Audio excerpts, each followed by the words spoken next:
Well, here at Trinity, for those of you that might be guests with us, those of you online, before we get into the sermon, we have what's called a Worldview segment. And here's why we do a Worldview segment. Don't you think that every church should be like a spiritual crossroads or a spiritual intersection where moral, cultural, social, political, economic issues intersect or collide with biblical truth? We believe that here at Trinity. And we base this on a verse of scripture out of the Old Testament, 1 Chronicles 12:32, which says, the sons of Issachar had wisdom regarding the times in which they lived, and they knew what they should do. So we believe that Christians today should also have wisdom regarding the times in which they live. We should be able to discern the times we live for two primary reasons. Number one, you need to be informed, or else how else will you be able to pray effectively? And number two, you need to be empowered through that knowledge and prayer on what you can do, action behind what's happening in our world. And so here at Trinity, we're not simply trying to grow a church, but grow the people in the church. And we believe prophetically that God has granted the remnant church in America a 4-year window of opportunity over the next 4 years, at the beginning of this next year, to rebuild the spiritual foundations that have been torn up in our nation over the past decade and beyond. And if we're going to do that, it's going to take all of us as followers of Jesus to do 3 things like never before. Pray like never before, serve like never before, and give like never before. So, what's happening in our country right now over the last several days? There is an invasion, it seems, on all fronts. There's an invasion by land, by air, and by sea. By land, our southern border has a real crisis that's going on right now, a humanitarian crisis that hopefully is going to be fixed in the months to come. People are flooding in, not just those that are wanting safety and a better life, but drugs and gangs and criminals and cartels, and that invasion needs to be addressed. It is a real crisis. But now we're being invaded by land, and by air and by sea. What is with these drones that are appearing everywhere? To date, there's been over 5,000 reports that have been reported to the FBI, the Department of Homeland Security, and the Federal Aviation Administration. And what is most disconcerting is that there's no transparency by those who are supposed to be in charge of these type of threats, whether by land, by air, or by sea. So these drones are the size of a small SUV, over 5,000 appearances. They've not yet appeared in the great state of Texas, which there's some wisdom in that probably, whoever is behind this.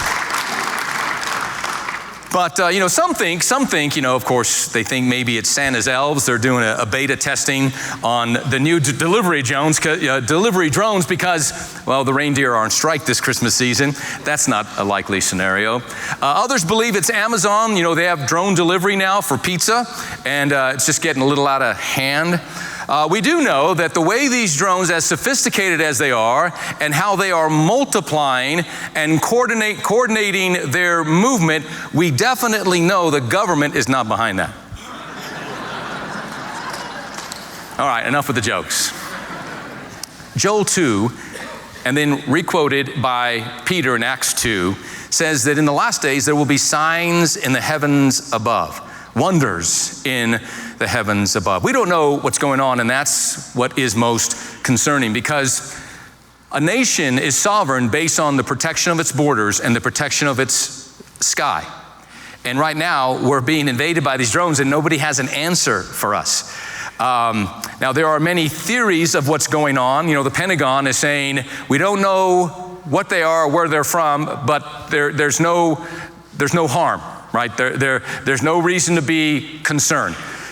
Which means they're either really stupid or they're behind this. And that's what our hope is. But there's a real hysteria going on, and rightfully so. There's what's called the Project Blue Beam.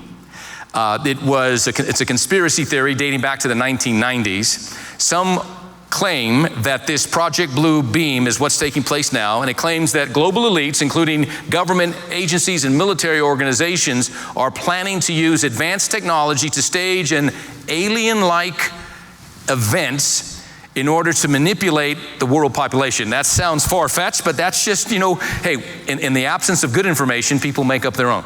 So I don't think it's that, but I would not put it past the current state of our government to not somehow impose by some emergency threat, martial law that would prevent the proper process of President-elect Trump getting into office. The New Jersey Police Department has sparked concern. They revealed that a drone, their own drone, was sent up to track these mystery aircraft.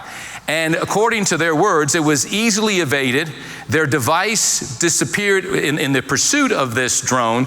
It disappeared into thin air. It does not emit a heat or any kind of sound, making these drones undetectable to radar. That's frightening, right? Congressman Jeff Van Drew of New Jersey's 2nd Congressional District said the drones were coming from a hostile mothership offshore, saying, and these are his words, it could be hundreds of miles out at sea. These type of drones go much greater distance.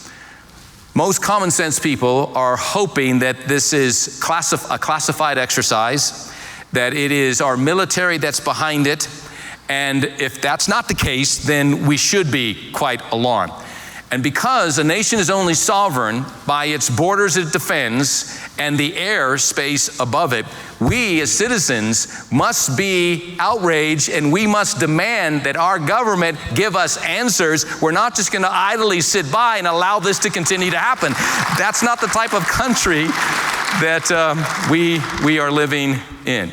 So, whatever the outcome will be, we need to make sure that we remain prepared and that we understand the sovereignty of our borders and our airspace, and by land, air, and sea, we deserve and have a right to feel protected in our own nation, and that's what we need to hold our public officials accountable for.